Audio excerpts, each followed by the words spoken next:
Hi friends, இன்றைக்கி ஒரு தையல் பார்க்க போகிறோம். என்னென்னு பார்த்தீங்கன்னா சீப்பு தையல்னு சொல்லுவாங்க. இது பட்டன் கோல் ஸ்டிச்சுன்னு சொல்லுவாங்க.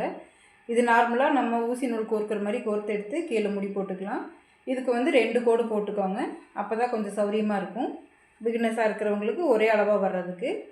இப்போது கீழேருந்து மேலே எடுத்துக்கலாம்.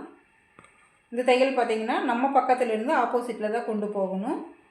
இப்போது இங்கே மேலே ஒரு கோட்டிலேருந்து குத்தி இப்படி கீழே பக்கத்துலேயே வரணும்.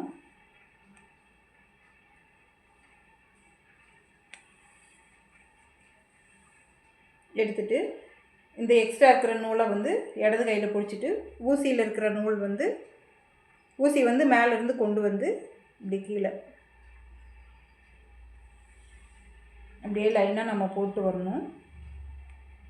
இது வந்து காதை எடுக்கிறதுக்கெல்லாம் ரொம்ப முக்கியமாக நம்ம இதைத்தான் யூஸ் பண்ணுவோம். அதனால் இது நல்லா நீங்கள் பழகி வச்சுக்கோங்க. இந்த மாதிரி தையல்களாக தெரிஞ்சுன்னா போதும், நம்ம என்ன வேணாலும் நம்ம பண்ணலாம். ப்ளவுஸு, சுடிதாரு, ஃப்ராக்குங்க, பட்டு பாவாடை சட்டை எது வேணாலும் நம்ம வந்து ஈஸியாக டிசைன் பண்ணிகிட்டே போயிடலாம்.